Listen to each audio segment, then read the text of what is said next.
Alright, so we got a little 2-valve manifold here.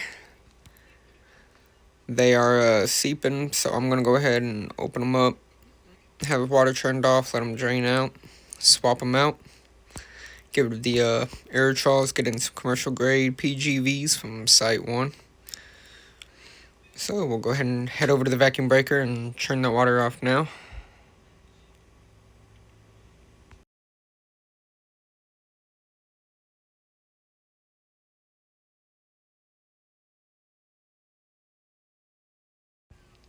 Alright, so now that we got the water off, we can get started with draining the main line and clearing out our valve box. There is some more work here that will have to be done in the future. There is some giant roots. The other 4 valves for this system are encased in. I'm eventually going to bring them out from the house, but let's get started. So we're going to go ahead and cut our section of grass out.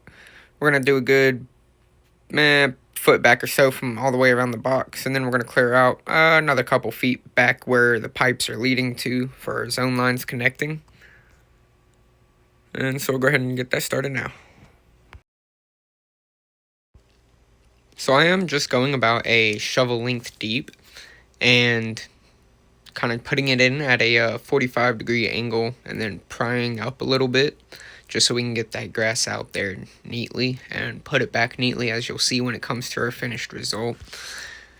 It just helps keep it all pieced together and makes the homeowner's yard go back together nicely. So they really appreciate that. You know, it's really one of the techniques you pick up is digging. It is a certain way it has to be done. Then we go ahead and clear out all the dirt and put it on our tarp here and clean out around the valves and the lines.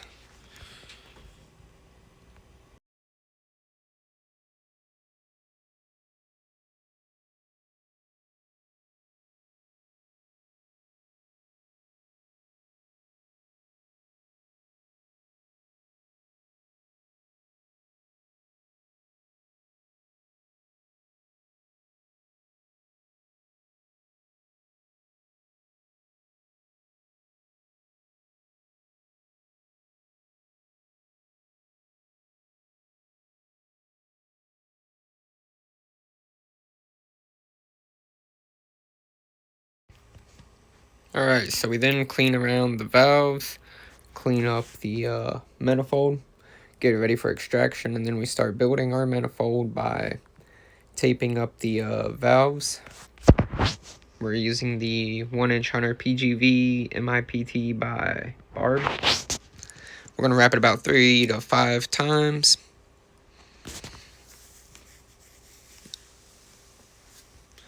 And then we'll take our 1x1x1 CRT manifold fitting and put it onto the valve.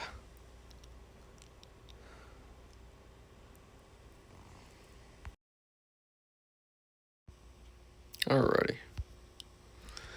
And then we start with a little bit of extra cleaning around the pipes and the valves, and then we make a little hole for the pump, put it down there, get ready to make our cuts. We'll take our little mini shovel, clean around it, go ahead and cut our main line off. And then I always like to do this just to make sure no dirt gets into the main line and it allows us to flush it.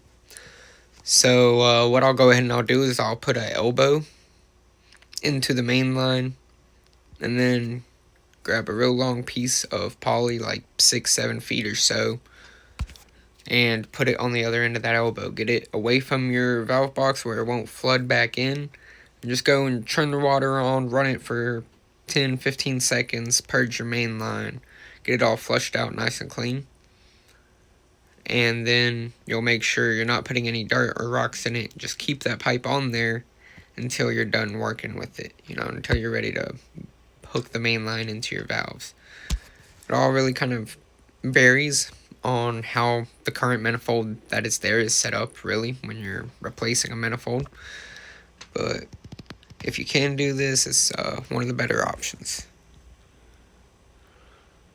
So we got our main line cut. There wasn't really no water that came out. We made sure to drain it pretty well. So I'll go ahead and grab my mallet and smack that elbow in.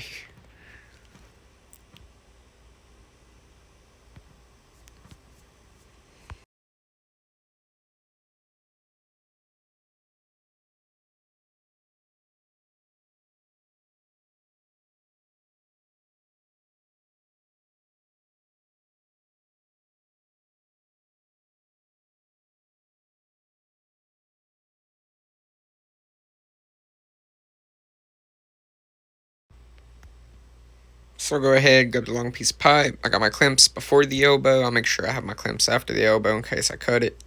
Got my beautiful wife here as my helper. So when I go to turn on the water, she'll be the one holding the pipe. I don't want to have to clamp it and then remove the clamp, so she'll just hold the pipe on that elbow. Make sure the water comes out of the pipe and if it's dirty or if it's clear.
Alright, so now that we got our main line all flushed out, we got our manifold cleaned around, or cleaning around it a little bit more just so we can make our cuts and connect back into it.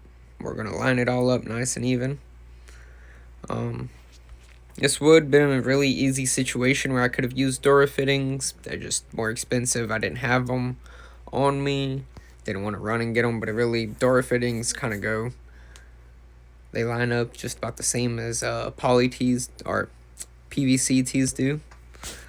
But you see I make a PVC manifold using two 1x1x1x manifold CRTs, and then I leave a poly plug on the other end of it here. So we'll put that together now.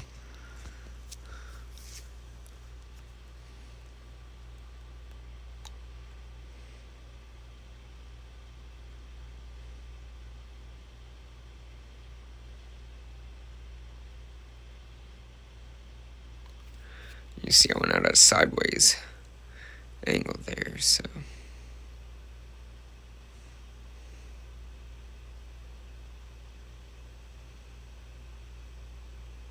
when you scoop it out from the side like that, it kind of makes sure none goes back into it.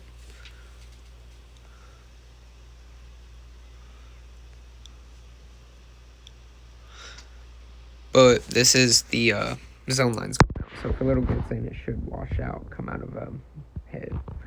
And with the number of maxis on this system, I'm sure it would come out very easily. But we'll be getting those changed out eventually.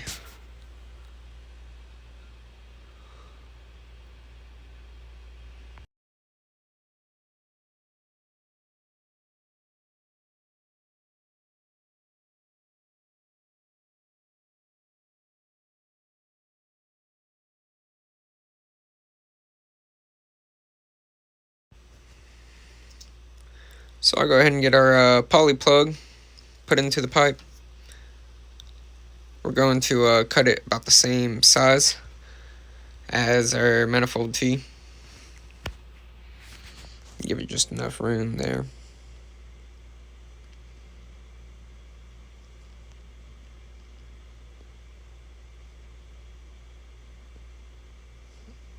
So if they won't, they can always add another valve into this manifold. I'm also going to be running some new wire because it's a very crappy wire, some T-stat. But I'm just going to tie into it where it comes out of the conduit right here, out of the garage. Maybe eventually I'll be able to talk them into doing a completely new rewire when I do the other 4 valves, and then I can run new wire to the whole system. It's very, very small, brittle wire. You'll be able to see. But we go ahead and get our little piece on there, just like that. Make sure it's secured up on the T all the way. And then we go ahead and apply our clamps. Since it's mainline, you do want to use 2 clamps per fitting. So it'll be 2 on our T side and then 2 on the poly plug side.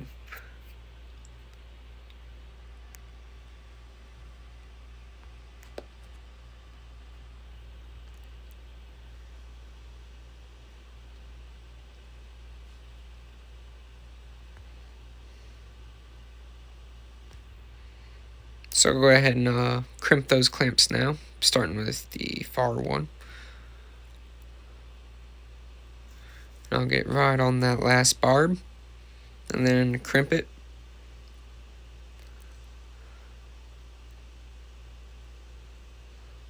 And then I'll take it back, I'll skip a barb and then go another barb back, and crisscross the crimp so that it crimps on the opposite side, just to help give it a good grip.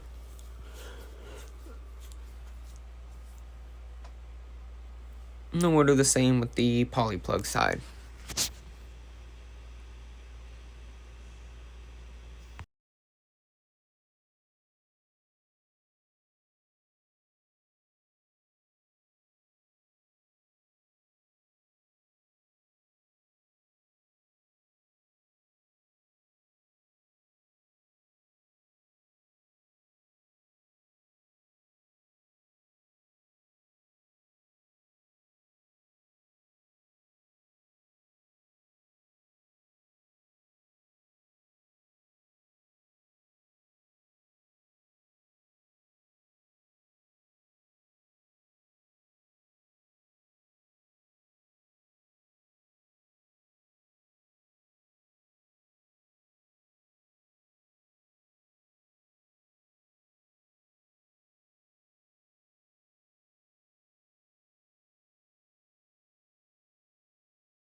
So we go ahead and throw 1 clamp on the zone line side, and we'll go ahead and whack it in. And you see me cut out the old wires here. Only one of the valves had a colored wire. We'll test that later, get into that. But you want to make your cuts on the wire right after the wire nuts so that it leaves your color with your solenoid wire nuts normally still, if they're all nutted together. That way you aren't guessing which wires up to which.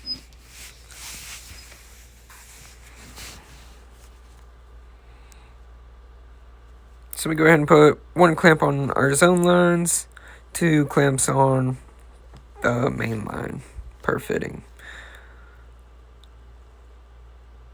We get our first valve in, then we get our second valve in.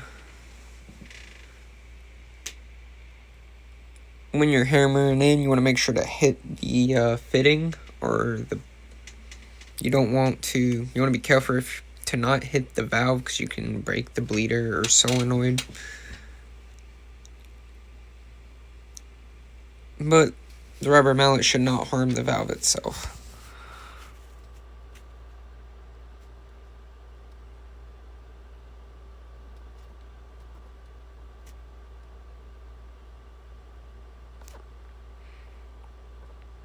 So the reason I do that is so that I can just cut, make the connections, and then kind of use the leverage of one valve to hammer it into the other, and then hammer it into the main line.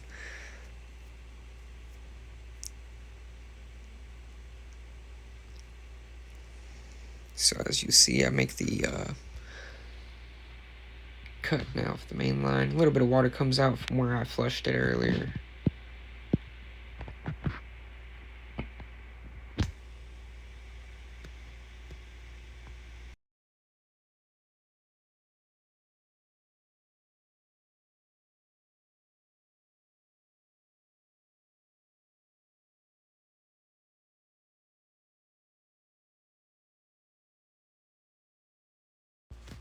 I'm just making sure to get away any extra debris that could be in the way or get into the pipe. I don't want that to happen, so I'm just making sure that's out of the way now. And I check the insides of our fittings to make sure they're cleaned out good, which they are.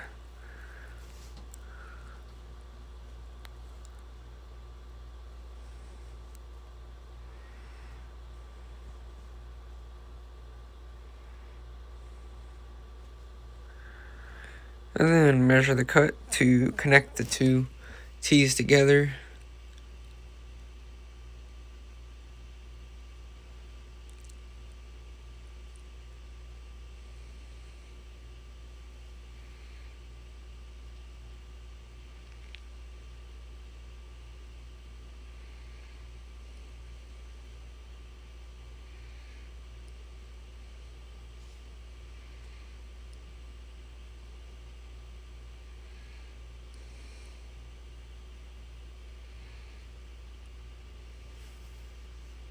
Then we go ahead and put our 4 clamps on since we got 2 fittings.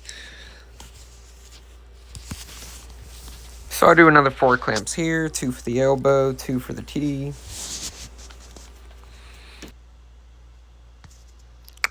Trim it up.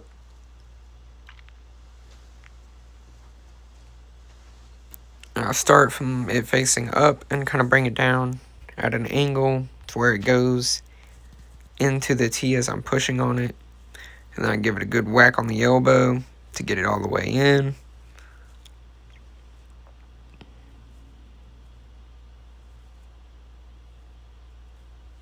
Make sure it's all secure.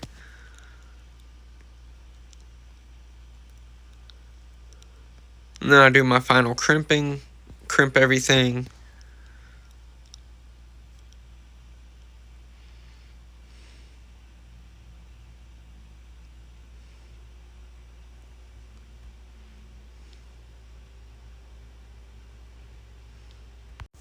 So we now got those 2 connected. I'm now going to make the final cuts to the main line and then get that connected in.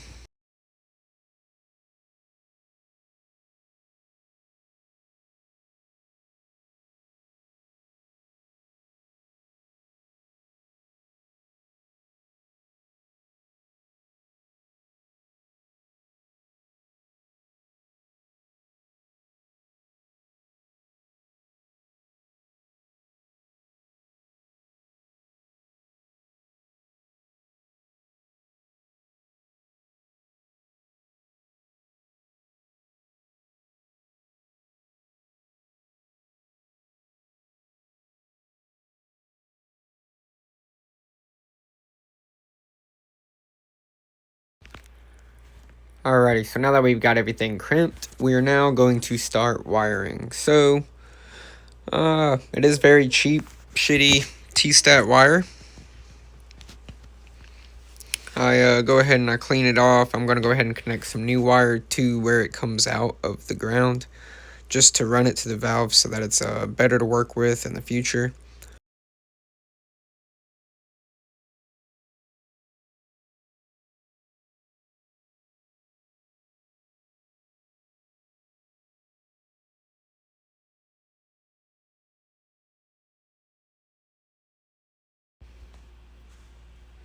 So I go ahead and I get started by kind of just putting the new wire underneath the whole manifold, connecting it back over there, cleaning up all the connections. I only need 3 wires on each side and then 3 wires in a little dirt side on the other. So then get everything all kind of ran neatly across, clean up my connections, attach my 2 solenoid wires with the common. And then I know that the one valve was blue, but the other valve did not have a connected wire. It was either green or red from the 2 that were stripped. So it's going to be one of those 2. I do go and churn it on and then click to see which one it is, just to be sure. But it did end up being the red wire.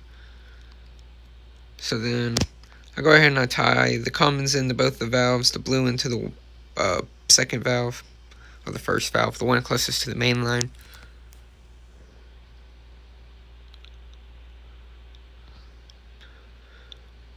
So we do strip them, we cut them even so that they take correctly to our nuts. We use low voltage wireproof water connections. I get mine from Site 1.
Alrighty, so here we are turning on the timer to the zone.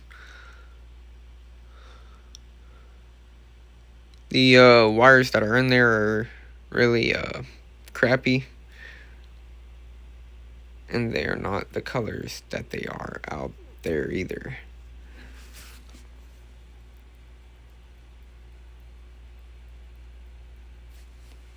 So instead of playing around with all that, I just said, alrighty, I'll just turn it on.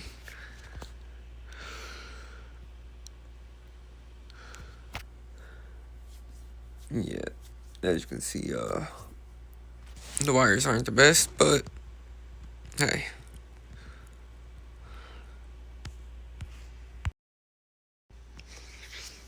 Alrighty, and then I know most people here in Michigan go by RBGs, so if that second one's blue, the first one would probably be red. Red and green were the only two other wires that were stripped on that was coming in. So I first off pick red and touch it to it, and the zone starts to come on.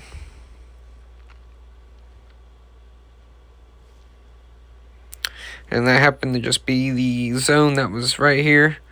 So I went ahead and undid that. Man, I just heard it click, heard the water start to come on. I went and go and turn the timer off just to make sure that we don't get wet, and so that we can put everything back neatly. Didn't have to use my Armada to trace it, so that's really cool. I'm not a big fan of these Hydro Rain timers at all. I definitely recommend the Hunter HPCs. I love the diagnostic reports that comes for the contractors, letting us know about any shorts in the wires or any issues with the electrical, or even how they connect to the flow sensors and can tell you if they have a leak. So, moving forward, we know what our wires are now, so I go ahead and I wire up everything, fix our connections, and we put the whole back together nice and neat, and give the system a complete run through.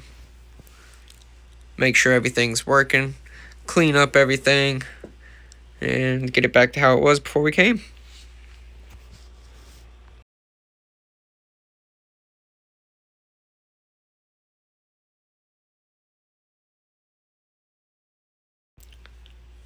Alrighty, so I go ahead and now that I got the timer off, I throw that wire nut on that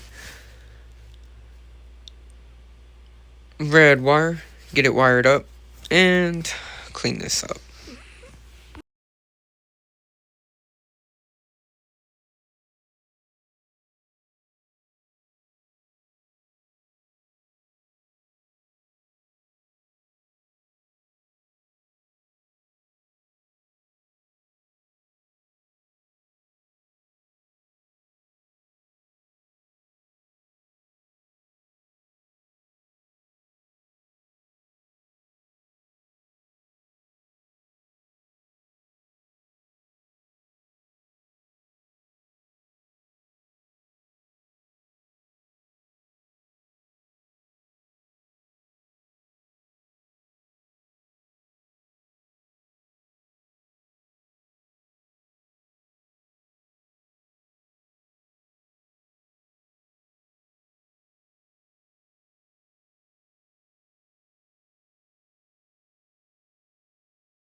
So we go ahead and grab our valve box, try and find a good placement for it. I like it a little bit off the house, just in case if there ever is any issues, it's not flooding, like right there, right next to your house. We carve our way a little bit around where our corners of the box is going to go. Try and put it where the valves is, about in the middle of the box again. It might be moved out a little closer, more in the yard now though, a little bit off the wall, more than it was before. I played with it here for a minute or two, realized it wasn't really straight how I wanted it, moved it around some more. Used a hammer to kind of like beat it down on the path that I want, and then knock it over and get it straightened out. The camera ended up dying. Wife went to switch the batteries, and it did not end up finish recording, but we did get everything back in correctly and started getting cleaned up here. As you can see, everything's back and nice and neat. I made sure to grab the camera so we can get some finishing touches there. This is the first job that we have videoed, so it's really cool. We're going to start trying to do these tutorial videos, just daily life in the irrigation tech world, more stuff like that. So please don't forget to like, subscribe, and follow for more. Thank you very much. This has been brought to you by Hunter HydroTech of Macomb, Michigan. Yep, so our zones are now on. There's no seeping. We did do a full run through for the customer. Checked out a new head, replaced a maxi pawl with a rotor for him. There's a lot more maxi pawls on this property I want to get to. There's also another 4-valve manifold with a big root constriction where I want to get it out of the rock bed and out of the trees and move it further down in the yard and just kind of make it a better situation, because it is 2 of them on that 4-valve are really root constricted and it's really taken away from the pressure. But we'll get into all that later, and hopefully it is something I'll be able to get him to sign off on and I'll be able to record. Other than that, Thanks for tuning in.